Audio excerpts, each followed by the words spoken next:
Hi, my name is Dr. Michael Bardot, and I would like to welcome you to our first lecture in the World Civilizations 1 course. This lecture, which is entitled Introduction to World Civilizations, will take a look at the period that we call prehistory and take a look at the precursor events that led to the increased population of humankind, as well as the process by which humans settled down and started a long march towards civilization. Approximately in about the 11,000s, we have what is called the Neolithic Revolution. And the Neolithic Revolution is going to be a series of events that took place at 5 different locations across the globe at 5 different time periods. And what the Neolithic Revolution primarily refers to is the creation or the adoption of the process that we call agriculture, or very simply put, farming. Starting at about the time period of 10,000 BCE, and just to reiterate again, if you're unfamiliar with the term BCE, BCE refers to an abbreviation for before the Common Era, and the abbreviation CE refers to Common Era. And this was a new dating system that was introduced more than 30 years ago to kind of take the place of the old BC AD dating period. So you'll see that abbreviation quite a bit in the PowerPoint slides and in the videos. And just so you know, the dating system is exactly the same.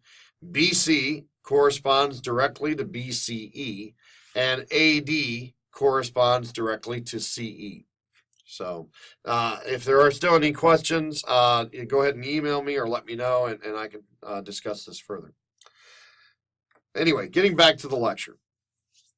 Starting around 10,000 BCE, we had the development and rise of a series of processes that we commonly refer to as plant domestication or farming.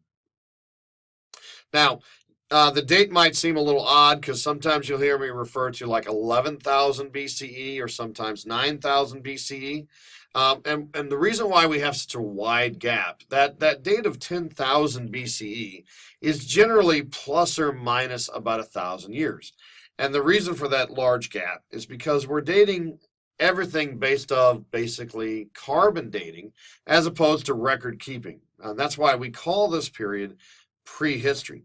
As was stated in the introductory lecture in terms of to the course, history is the study of written events. And so anything that takes place prior to the development of written language is going to be classically termed prehistoric or prehistory. And that's kind of what we're taking a look at today. So in terms of the Neolithic Revolution, neo meaning new, lithos is the Greek word meaning stone. The Neolithic Revolution basically describes new techniques in stone production, animal domestication in terms of man's best friend. The first animal domesticated would be the dog, and then also plant domestication in the idea of taking seeds and planting them and then cultivating those plants and then harvesting those plants for a future generation of seeds and food, etc. Now, while this sounds pretty technical and might sound kind of complex, the bottom line is that approximately about 10,000 BCE, humankind started to settle down and they began to farm. And the results of this settling down and farming was a dramatic increase in population that took place over the next 6,000 to 7,000 years. When we take a look at the birthplace of farming, we're primarily taking a look at 2 places first.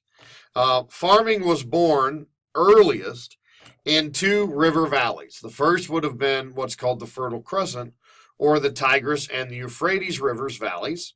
And that took place approximately about 10,000 BCE, again, plus or minus. And the second place it took place at about the same time, or at directly the same time, was also the Nile River in Egypt. And that, again, is dated to approximately about 10,000 BCE. And as archaeologists have identified, those 2 places, the Fertile Crescent being basically the modern Middle East and the country of Iraq, and the modern country of Egypt, located in North Africa, those two areas became the centers of population and agricultural production in their part of the world. Now, as you see on the slide, we have a later Neolithic revolution that takes place in the Indus River, approximately about 8,000 to 7,000 BCE. Moving farther east, we see another separate, independent Neolithic revolution take place in what is known as the Yellow River or the Huanghe River of China, and that takes place approximately at about 7,000 to 6,000, 6,500 BCE.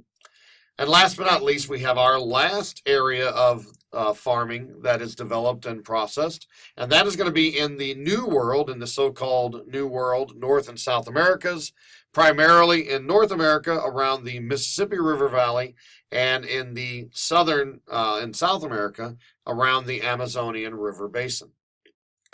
Those 5 areas represent the 5 independent birthplaces of farming, from which the major populations of those particular regions would actually grow and spread.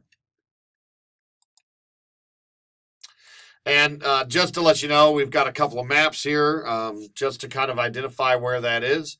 So if we're taking a look at our first area, known as the Fertile Crescent, which is located right here, we have the Persian Gulf here, we have the Eastern Mediterranean Sea here, the Red Sea located here, and then of course we have the entire continent of Africa down here, Saudi Arabia located here. So we have this area known as the quote Middle East, and the birth of farming would have taken place approximately right about there. Our second map represents the second place concurrently with the Middle East, which would be Egypt, and we have a fairly detailed map here of the Nile River.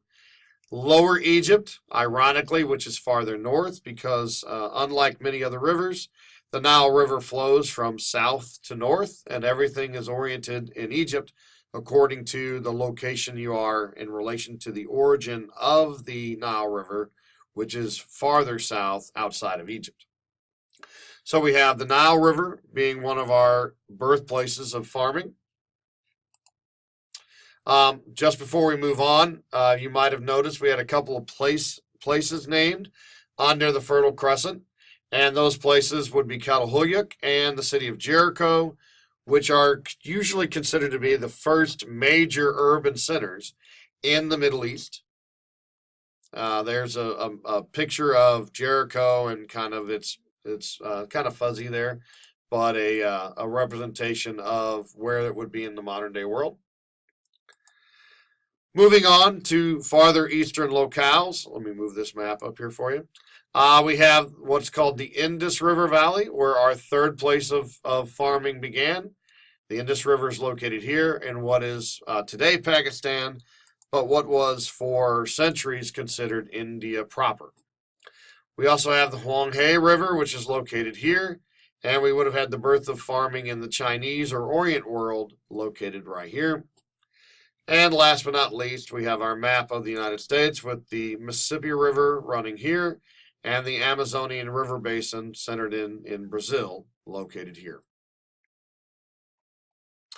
Beyond that, the birth of farming and the so-called Neolithic revolutions, we usually fast forward about, give or take, 6,000 years to where we have the so-called Age of Civilization, which is often connected to the idea of the so-called Bronze Age. And at this point, starting from that point forward, we start to kind of name our civilizational periods, or our human historical periods, based on our technology. The first period we identify is going to be the Bronze Age in terms of our historic period. And we also have the so-called Iron Age, which is going to start in the 1700s, but traditionally be widespread by the 1300s. And if you even think about today, we define ourselves as maybe the computer age or the information age or something, again, related to technology. Now, the one thing I do want to point out is that if people are not familiar with the idea of what bronze is an alloy. It's not natural. It does not occur in nature, but it is actually a man-made creation Bronze is the mixture of copper and tin. And it took us a while to reach that technological step to where we understood the capacities of metallurgy, and we were able to basically create a new metal in the form of bronze, which was at that point one of the stronger materials used to produce not only weapons but also bowls and things of that nature. And so we traditionally call the age of the beginning of civilization, we call it the beginning of the Bronze Age, because once we'd reached that kind of technological step, it was also at that same time we were reaching what we might call civilizational or societal steps or levels of complexity, like building governments, creating law codes, writing down organized religious ideas and philosophies. All of that kind of comes together to create the start of civilization that we call the Bronze Age. What we'll do is we'll go ahead and leave the lecture off there. We're going to pick up our story of the first, quote, civilizations of world history. We're going to take a look at primarily the first civilizations in the Middle East. We're going to take a look at the civilizations of Egypt and cover those pretty much from their origins in the 4000s and 3600s, 3500s. And we're going to try to run those stories up. We're going to talk about those different civilizations that came about all the way up until the time period of about, give or take, we're going to talk to it about the time period of about the 500s BCE. Once we do that in the next series of lectures, we're going to then jump farther east and take a look at the Indian civilization, and we're going to take a look at the Chinese civilization before we return back to the Middle East and back to the Egyptian stories of the Mediterranean. And just in case you're wondering, I traditionally don't cover the New World in terms of those civilizations in World Civ 1. That's one of the first topics that I would traditionally cover in World Civ 2, because it's really at that point that we have the introduction of, the Americas into a more global kind of perspective of history. So once again, I thank you for listening and listening to the video, and I look forward to seeing you again. Thank you.